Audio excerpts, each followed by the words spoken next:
Hello, everyone, and welcome to the Rundown. I will be your host today, Craig DeLuz, coming at you from the West Coast, the left coast, behind the Iron Curtain, otherwise known as the Sierras. But as we all know, I do not do this program by myself.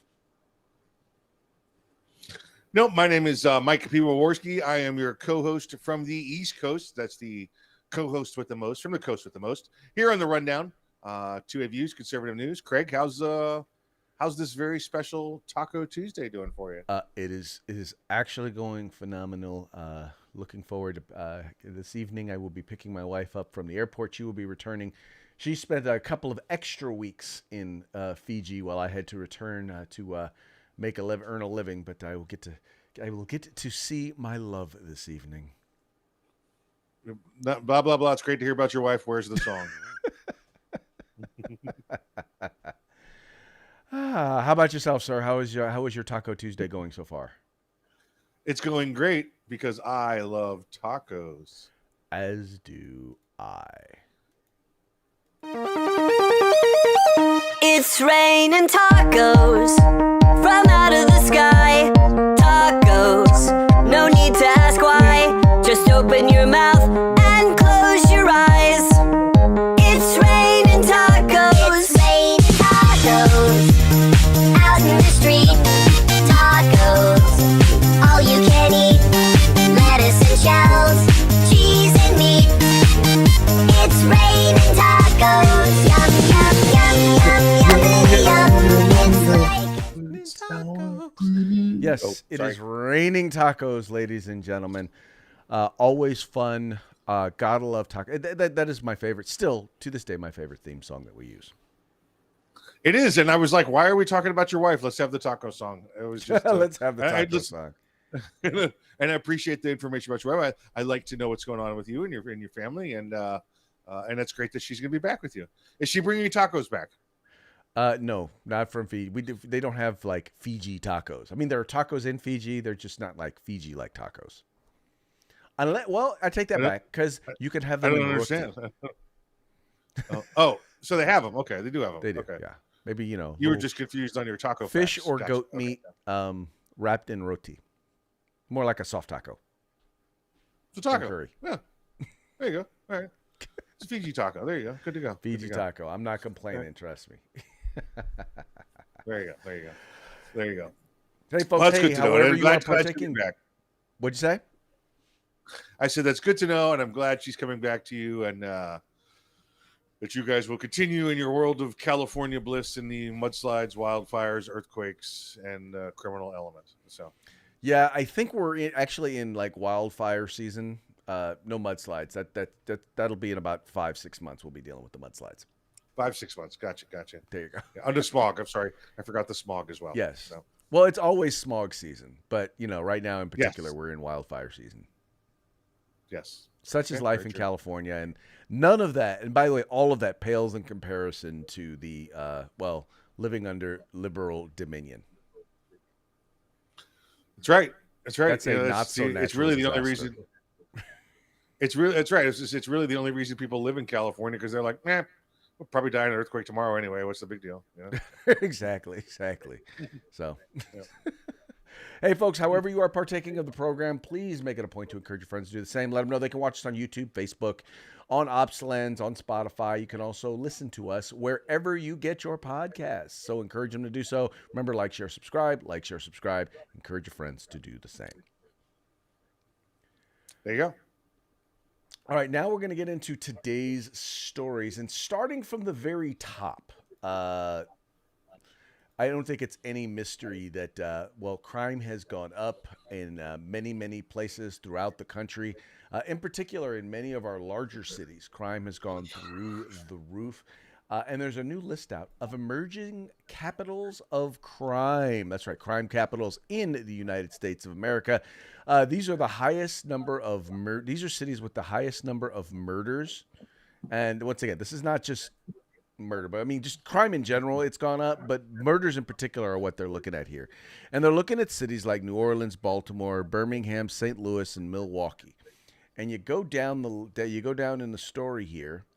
And here it is. You have the list. Now, these are once again from crime statistics. These are all the cities how many murders that they've had, and then what that rate works out to per 100,000 people. And there's something that is distinct, that is very, very notable, very obvious when you look at all of these cities. And even if they are in a conservative state, they tend to be Democrat-run cities. Funny how that works, huh? Yeah, it's amazing. And Craig, please ask you to pronounce it correctly. It's murder. That's Murder. forgot to say Okay. it that way. Okay. Murder. And so, yeah, it's no surprise, right, Craig? You heard about this story, you see the title for the story, and there's not even 1 ounce of concern that it's going to be a conservative city. You know ahead of time. You're like, oh, okay. Well, let's see what order the blue cities are in. You know there's not going to be a red city in this when you hear about the story. And sure enough, you look at it and go right down the line, and you're like, oh, okay, yeah, well, that one is in a red state, but that's the blue city we always have problems with. You know, it's absolutely every one of these a Democrat-run city.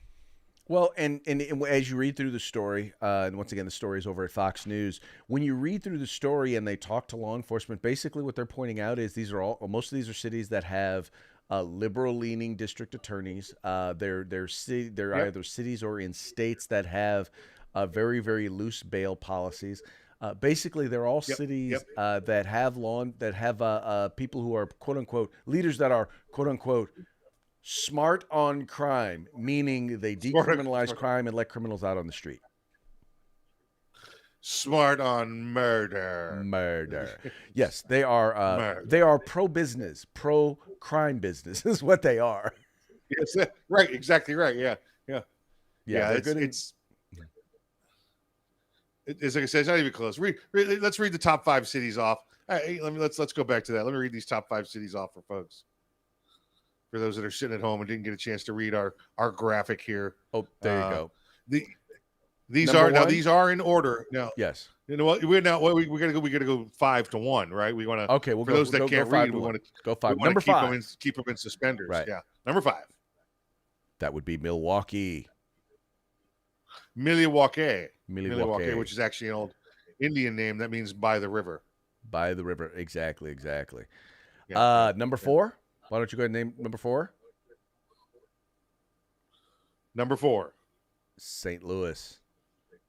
St. Louis, which is an old Indian name for St. Louis. Right. Yeah, St. Louis. Number 3 is Birmingham. Now, this is in the very conservative state of Alabama, but once again, it is the liberal city in a very conservative state. It's the prime example. Again, prime example. Look at what we've just talked about. You know, so we know that Missouri is a very conservative state, but we've seen what's come out of St. Louis. Everything from the Michael Brown, shooting with out of Ferguson, with the McCloskeys.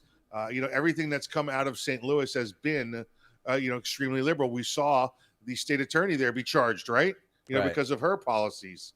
Then you go to Birmingham, Alabama, same thing. We know that state has recently taken up, has become a conservative capital for firearms. They are now an open carry state, yet the mayor there in Birmingham decided that guns were bad, so they were going to ban guns during any event possible, and they had to be reschooled on what constitutional carry was, and they lost that case. So you still have a Democrat city in the Republican stronghold trying to fight the new laws. I'm sorry, go ahead. That's number 3. Go ahead. Number 2, and this one is actually of no surprise, Baltimore, Maryland. The crap hole. Yeah. The crap. Yeah, pretty much. Pretty much. Yep.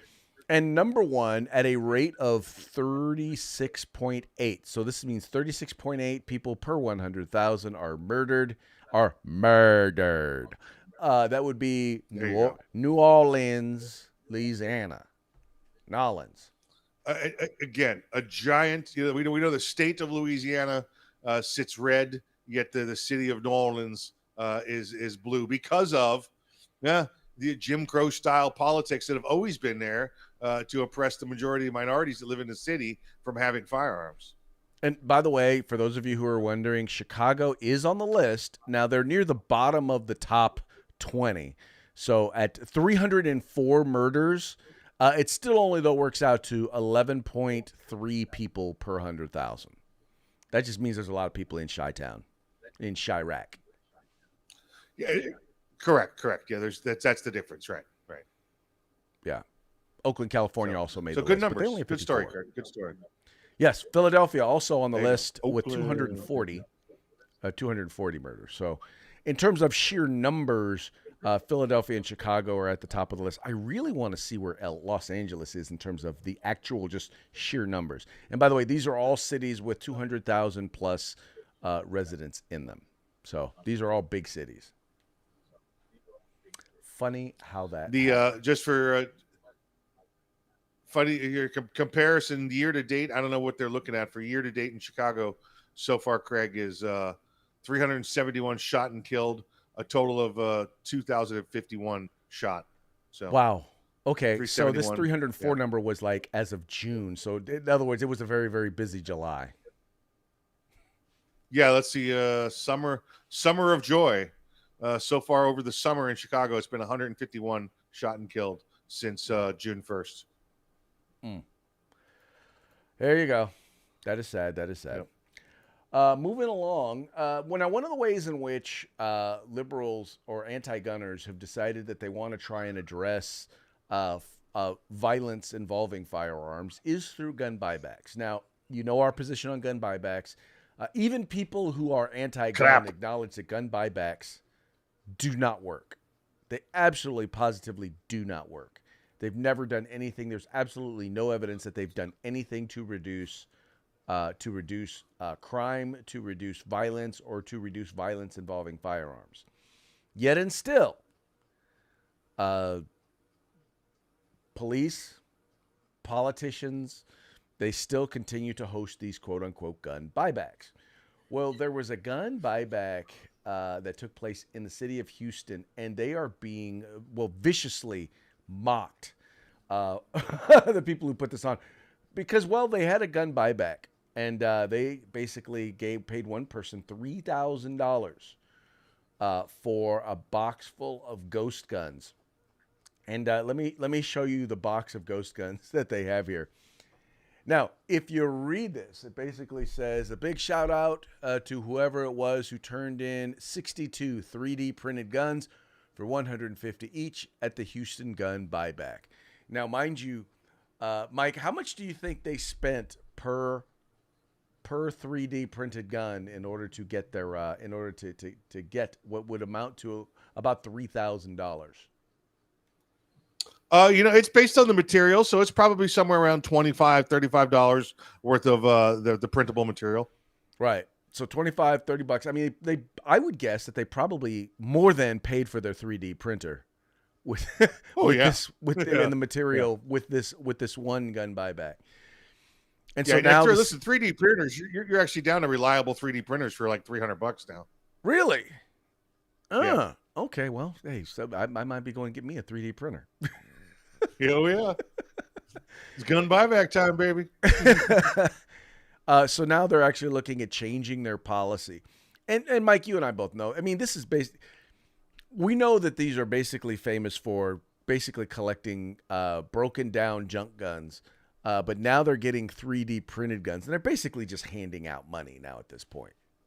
Yeah. Listen, folks, no matter how this works out, whether this is, like you get them on the East Coast where the district attorney and the police department and the city governments, they sponsor this. That's wasted tax dollar money. Or you see others where you get, everybody's donating their time. Well, let me let you know something. Even if the police come out and donate their time, it's still money out of your pocket. Somebody's still paying for their insurance. Somebody's still paying for their equipment usage fees. Somebody's still paying for their liability to be there. They ain't working for free. And even if they are, they still have to be covered for insurance and liability while they're there. So it's not free. It's still out of your pocket. And these don't work.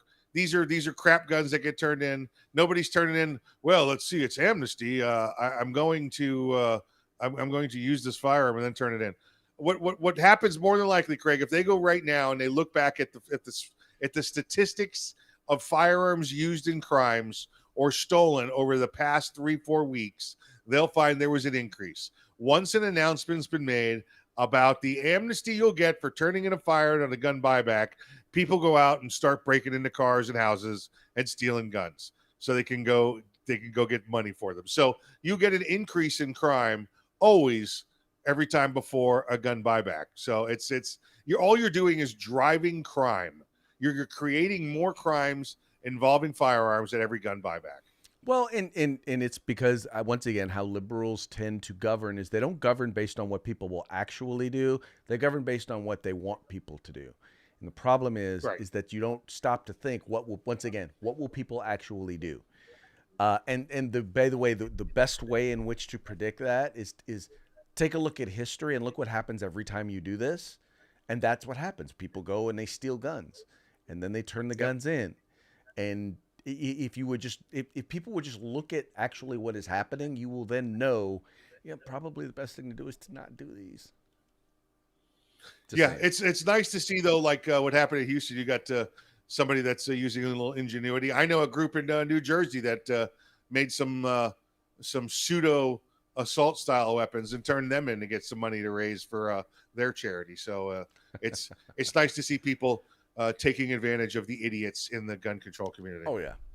If you're going to be stupid and hold something like this, we are going to take advantage of you. And there's also the firearms retailers that actually go to these and look at and actually are able to pick up a few gems, give people more money than they were going to get from the gun buyback. Now, listen, if you're a smart city and you want to do this, listen, you take these firearms and then you give them to a dealer, let the dealer clean them up, and they'll sell them back to people with a background check, right? Because the background check is the solve-all for crimes. But most dealers that I know throughout the year, when a piece of garbage walks in, they go, "Oh, I'll give you $10 or $20 for it," and they put it in a barrel, a trash bin, and wait for these gun buybacks to come around, and they go turn them into there because you're allowed to dispose of your firearms by giving them to the police department when you're a dealer. So there you go. That's how they make a couple extra bucks a year is through gun buybacks and idiots. So thank you for being an idiot and hosting a gun buyback. There you go. Idiots. I like that. Talk about idiots. Georgia. So in Atlanta, there's this concert. It's called the Music Midtown. So it's supposed to be a pretty big concert that takes place there in Atlanta, Georgia. Well, they've decided that they are going to pull the concert because of Georgia gun laws. Now, what they're saying is, Mike, is that because it is because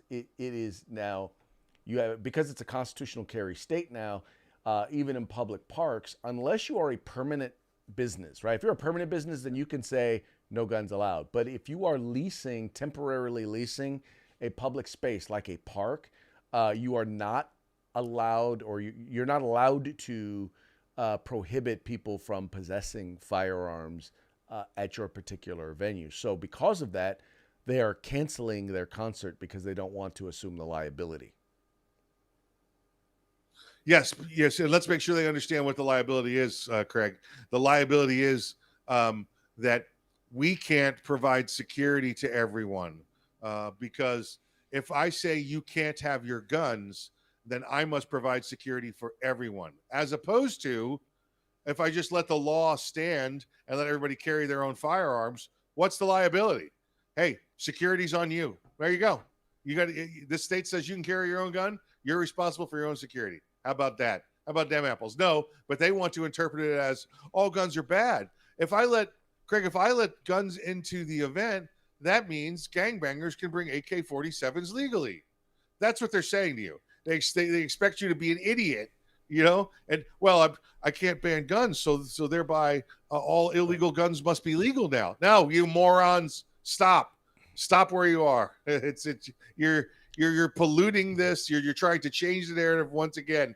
The reason they have constitutional carry in that state is because it gives the ability of rights and people to carry their own firearm. Right. And when they do, they're much safer for it. But because you're anti-gun, you've decided to say, "Oh, I can't control it, so it's going to make it a more dangerous place." I'm glad the concert's not happening. I'm glad you're an idiot, and I'm glad you canceled the concert because we don't need your kind in the great state of Georgia, where they figured out how to protect themselves. Right. You're too stupid to be doing a concert. So, I mean, it is a clear misinterpretation of the law, is what it comes down to. And they're deciding, and it's by the way, it's intentional. They're looking for a reason to come down laws, but guess what? The laws are not going to change. Yeah, yeah. And here's what they were talking about too, and they're talking about the this legal area, which is not a legal area, or not a gray area, by the way. Right. The they had a case there with the botanical gardens, right? Well, the botanical gardens is hosted and maintained by a privately funded group, if I recall the facts correctly. But the grounds and the property themselves belong to the city and the city or the state. Right. So that was your gray area. If it's government controlled, you can't ban firearms there. Now, some private businesses can ban firearms, right? Right. But this is not a private business. This is public grounds. So they went to court and they got told, sorry, you can't ban firearms from it. It's public grounds. I'll give you the next one that's being looked at right now, Craig, and they're arguing this point, and hopefully we'll have an answer soon because it'll be nice to know. Where the football team plays, where the Falcons play. That's okay. At Mercedes-Benz Stadium, right? Yeah. Guess who half funded that stadium? Oh, the taxpayers. It's a taxpayer public funded stadium. Now the team is paid, Mercedes-Benz is paid, the sponsorship is paid, but there is a percentage of that piece of property that is government property and government funded. Right. So right now they're looking at telling them, you can't ban firearms from here. Well, one of the things though that they may say is that if as a permanent long-term tenant, the argument is that they may be allowed to do that, as opposed to if they were just like, a concert that was just coming in to do it. So that may or may not wind up being the case. Well, and that's the difference in the Botanical Gardens case. That's why the Botanical Gardens case may apply to the football team, because they got told, sorry about your luck. Right. So now, folks, don't go to the football game carrying a gun right now. That's not what Craig and I are saying. No. We're saying that's one that's currently being looked at by our friends over there at Georgia Carey, the same way they just won the Botanical Gardens case. So stay tuned for more. Until then, obey all laws. Yes, please obey all laws. Yes. All right, moving right along. Geico, the company Geico with the gecko. Yeah, they're looks like they are leaving the state of California. That's right. Geico is going to be laying off all of their employees, all of their agents and whatnot in the state of California. They're going to be laying them off. So you're still going to be able to buy a policy or still going to be able to have insurance in California by Geico. But you're not going to be able to talk to anyone in person or any more in-person agents in the state of California. And they didn't really say, Mike, why they're leaving California, but I'm going to guess that it is in no small part has to do with California's labor laws and how expensive it is to actually be in the state of California. Craig, when you and I were looking at this story, I think we both gave it the thumbs up because we're predicting that that's exactly what this is going to be. The reason for this is going to be another one of the whole either got woke, went broke, or it's too expensive. California's policies, California's laws. This story is going to turn into one of those reasons that we point to California and go, you get your head out of your ass. You're losing every day. And here again, you just lost a major corporation. They've decided to leave, but it's for undisclosed reasons, right, Craig? We're not going to say publicly because, well, first off, we want to keep selling insurance in your state, so we're not going to drop a hurt bomb on you before we leave. But I guarantee you that it's going to come out shortly, next couple weeks, months. That's the reason, and we're going to be able to, Craig and I are going to be able to come back on and go, there you go, told you so. Well, and the thing that's frustrating is you would think that California's policymakers would get it. I mean, how many businesses have to leave? And I'm not just talking about like conservative business. I'm talking about, woke corporations like Levi Strauss, Wells Fargo. Yeah. I mean, they're leaving. They're moving their national headquarters or their international headquarters out of the state of California to states like Florida, to states like Texas and Nashville, Tennessee, to Tennessee. There's a reason why they're doing it. And California's response, Gavin Newsom's response is, well, hey, we'll make it easier for your employees to get abortions. we'll make it easier for you to transition your children from one gender to another. And that's the reason why you should put your business in California. I'm like, yeah. Do you have any idea what it takes? Yeah. I mean, I think how stupid that is. Yeah. And chances are California's policies are literally things like their policies are stuff like stay in California, you can get cancer easier. You know, it's just like that's not an incentive. You people don't know what an incentive is. Here in California, we recognize that all white people are racist oppressors. So that's the reason why you should keep your business in California. There you go. Stay in California. Become a racist. What? I fail to understand. I just fail to. It's like these people have no idea. And you go through members of the legislature and you realize how few of the members of the majority party have ever run a business, have ever owned a business. They have no idea what it takes to be successful. Most of them are community organizers, union organizers, leftists. It is amazing the sheer and utter lack of real world knowledge and understanding. And so for many of them, they don't know. And for many of them, they don't care. But that's the majority party in the state of California. That's it. That's what you get. That's what you get. You know, you get what you get woke around you all day long. Yep. Okay, folks. So hey, we had two parting shots for you. The first one was we actually already showed it to you. That was the box O Ghost Guns. Just once again, sheer and utter idiocy. They got about $3,000 for this box of Ghost Guns, and so now, and the funny part is, if you read the article that this came from, literally the person's still pointing out, oh yeah, Ghost Guns are dangerous. Ghost Guns are dangerous, so they need to be gotten off the street. Complete and utter idiot. But hey, someone got $3,000. I ain't mad at him. And what a maroon. What a maroon. And then, by the way, one of the real cool things about living in California is dealing with tolerant liberals, because they are all over the place.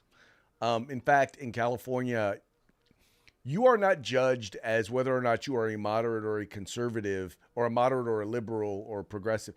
It's not based on your policies. It's all based on how mean are you to conservatives. So if you are nice to conservatives, meaning, you aren't just we don't like bitchy at them, right? Then you are considered a moderate, regardless of how you vote. But this is the experience that most of us have with tolerant liberals. Basically, their attitude is, you agree with me or else you're racist, sexist, homophobic, Islamophobic, xenophobic, inbred, redneck, Bible thumping, NASCAR-loving, gun-toting, American-loving bigots. And that is what tolerant liberals think of people who disagree with them. That's her. Yes. That's her, all right. Yeah. That is her. Karen. Liberal Karen. That's crazy Karen. Yeah, that's crazy Karen liberal, liberal Karen. Exactly. Yeah, exactly. All right, Mike, it looks like we've hit that moment in the show where it's time to give a shout out to our sponsors. Time to go. Here we go. Let's say hello to our good friends at uscombatgear.com. Our good friends at the California Republican Assembly, Guerrilla Machining, and Grid Defense. Defense. Yeah, as we tell you, folks, look, the links to their websites are in the description to this video or this podcast. Please take a moment, visit them. If you like what you see, spend a little money with them, and remember to tell them that the guys over at the Rundown sent you. With that, we're going to go ahead and we're going to call it a day. I'm going to go get my woman, and we will talk to you tomorrow on Hump Day. Tomorrow.